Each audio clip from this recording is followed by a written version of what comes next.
Fala pessoal, tudo bem com vocês? Meu nome é Naldo e este é o canal Texto em Foco, um canal cristão onde o nosso foco é o texto bíblico.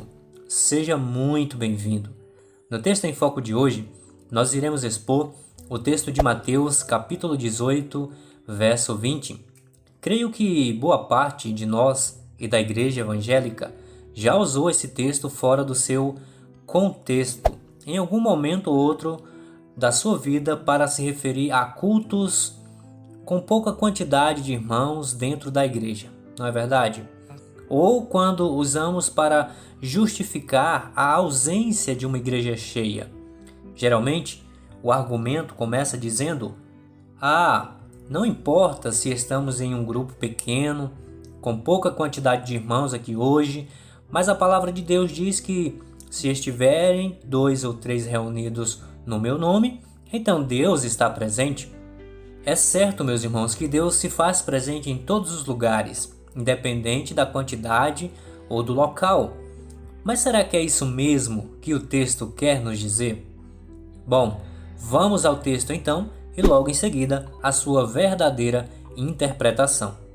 Mateus 18, verso 20 diz: Porque onde estiverem 2 ou 3 reunidos em meu nome, ali estou no meio deles. Como é o nosso costume, vamos antes analisar o contexto. Primeira coisa que o contexto nos mostra aqui é que esse texto está tratando de como deve ser feita a disciplina eclesiástica dentro da comunidade ou da igreja.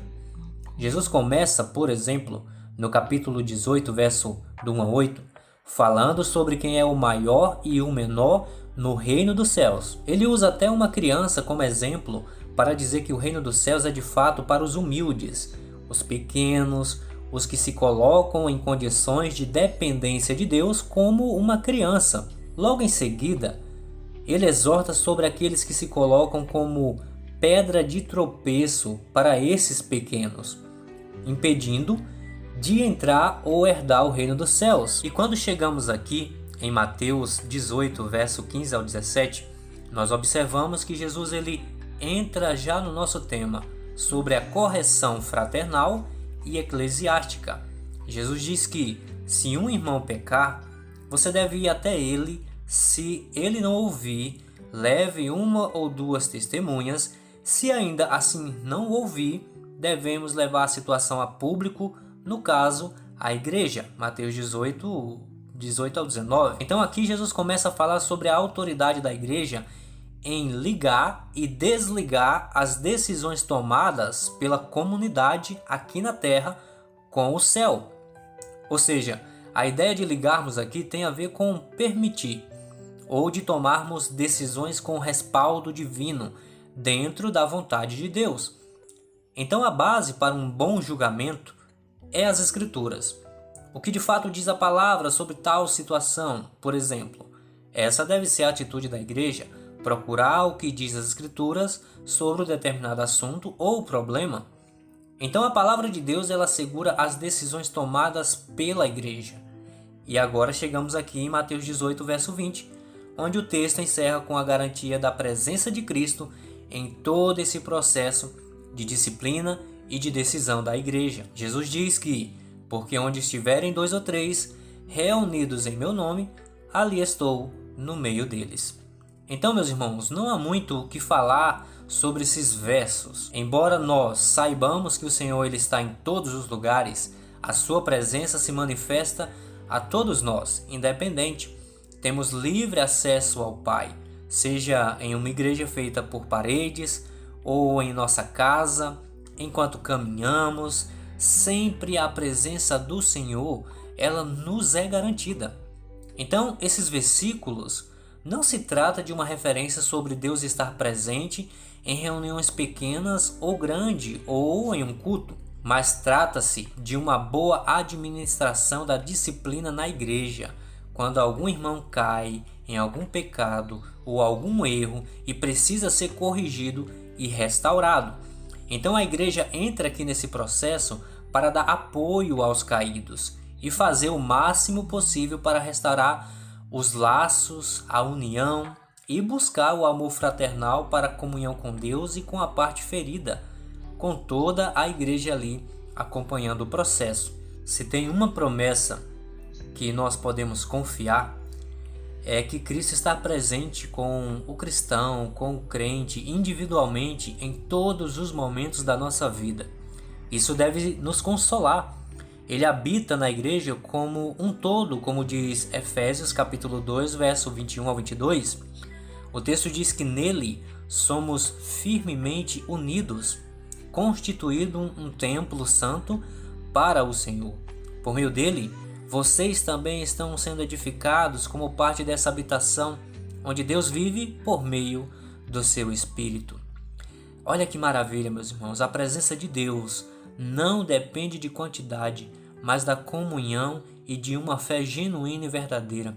Deus, ele habita em nós, nós somos o seu templo. Portanto, o foco desse texto, à luz do contexto, é que quando a igreja com temor, com amor, com fidelidade, baseada nas Escrituras, age para restaurar um irmão que caiu ou excluído, Cristo está presente, aprovando a ação, desde que feita em seu nome, com base na sua palavra. O Senhor está presente na ajuda desta decisão.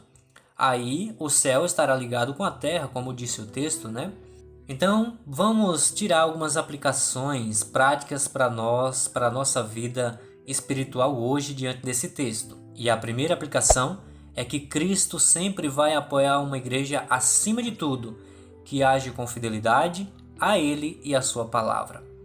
Quando a igreja age corretamente, em disciplina, mesmo em pequenos grupos, esta igreja ela não está sozinha. Cristo, meus irmãos, está presente como juiz e como pastor. Nós também precisamos ter seriedade na hora de disciplinar alguém, ou da disciplina eclesiástica. Precisamos ser justos, sem favoritismo. Essa não é uma tarefa opcional nem informal, mas ela envolve muita oração da nossa parte, consenso, testemunhas e temor diante da presença do próprio Cristo. Como o texto falou, ele está em nosso meio. Acima de tudo, devemos deixar claro a restauração do pecador. A restauração sempre será o alvo da graça de Cristo. E uma última aplicação é que devemos ter cuidado com interpretações descontextualizadas. Versículos usados fora do contexto geram pretexto para satisfazer o nosso ego. Infelizmente, meus irmãos, é o que mais acontece em nosso meio cristão, em nosso meio evangélico.